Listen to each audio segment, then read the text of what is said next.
हूं अब्दुल समद इसरार। बुलेटिन की शुरुआत करने से पहले देहरादून आपको लेकर चलते हैं। उत्तराखंड के मुख्यमंत्री पुष्कर सिंह धामी क्या कुछ कह रहे हैं वो आपको सुनवाते हैं। और भी उन्होंने काम किया, उसके अध्यक्ष के नाते भी काम किया, और इसमें रहते हुए भी उन्होंने हमेशा अपने दायित्व को, समाज सेवा को, संगठन सेवा को हमेशा प्राथमिकता देने का काम किया। और एक प्रखर व्यापारी नेता के रूप में पूरे राज्य में भी और देश में भी उनकी एक अलग पहचान थी। और मुझे बहुत बार राज्य के अनेक अनेक क्षेत्रों में अलग अलग जगह पर व्यापारी हितों के लिए, उनके संगठन के लिए अक्सर मैं उनको प्रवास पर देखता था और लंबा प्रवास करते थे। उन्होंने प्रांतीय उद्योग व्यापार प्रतिनिधि मंडल के कार्यकारी अध्यक्ष के रूप में, दून उद्योग व्यापार मंडल के संरक्षक के रूप में और व्यापारियों की समस्याओं के समाधान के लिए, जैसा अभी आदरणीय नरेश जी ने कहा, सच में बहुत जीवटता के साथ और बहुत ऊंची आवाज में हमेशा जो है आवाज की उनकी बुलंद करते थे। और सरकार व व्यापारियों के बीच में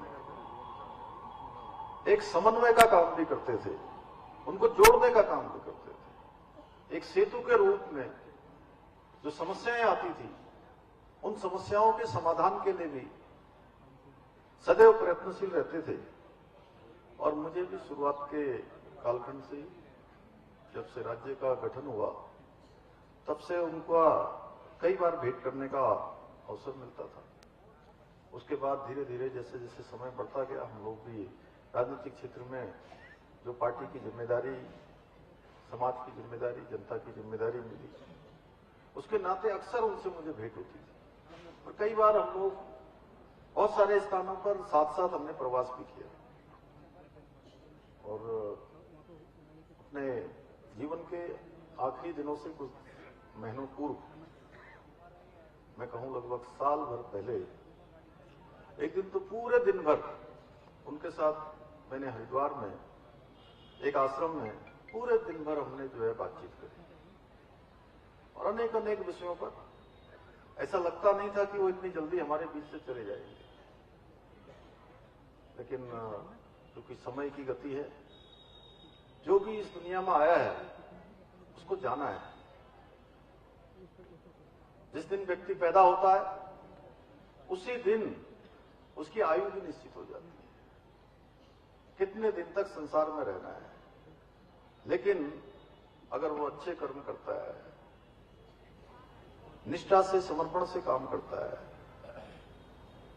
लोगों की भलाई करता है, मदद करता है, लोगों को कहीं ना कहीं किसी रूप में सहायता उसके द्वारा होती है, तो लोग उसको हमेशा याद करते हैं। और आज इतनी बड़ी संख्या में आप सब लोग यहां पर आए हैं, ये सच में ये एक प्रमाण है उनका कि उन्होंने लोगों के बीच में दिल से जुड़कर काम किया है। मन से सेवा करिए। और मुझे अत्यंत संतोष और प्रसन्नता है कि आज सिद्धार्थ अग्रवाल भी अपने पूज्य पिताजी के उन्हीं संस्कारों को लेकर, मूल्यों को लेकर, सेवा भावनाओं को लेकर निरंतर काम कर रहे हैं। और सच में गणेश जोशी जी चले गए, ये बहुत अच्छी बात उन्होंने बोली। एक पिता के लिए सबसे अच्छा ये होता है कि जब उनका पुत्र अपने पिता से भी अच्छा काम करे,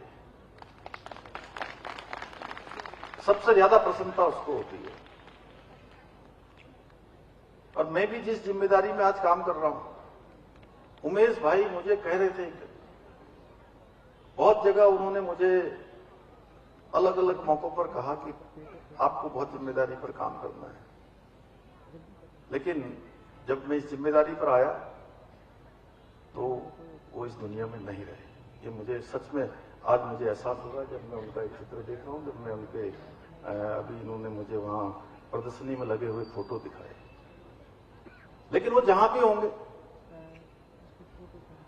होंगे उनकी आत्मा प्रसन्न होगी अपने पुत्र को देखकर, कि वो उनके कामों को आगे बढ़ा रहे हैं।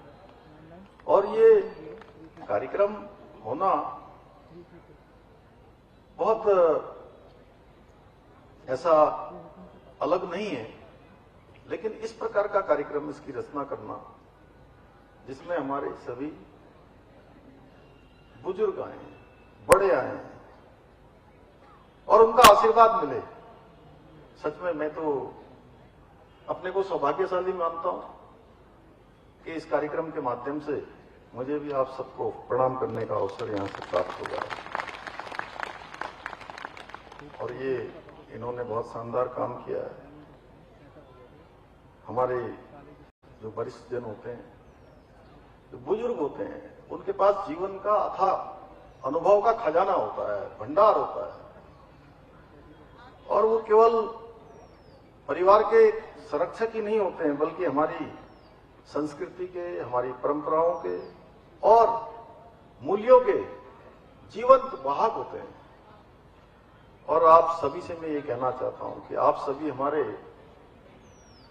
वरिष्ठजन जीवन के वो दीप स्तंभ हैं जो विपरीत से विपरीत परिस्थितियों में भी अपने अनुभव से हमको ज्योति से, अपने अनुभव की ज्योति से हमें सही रास्ते दिखाते हैं।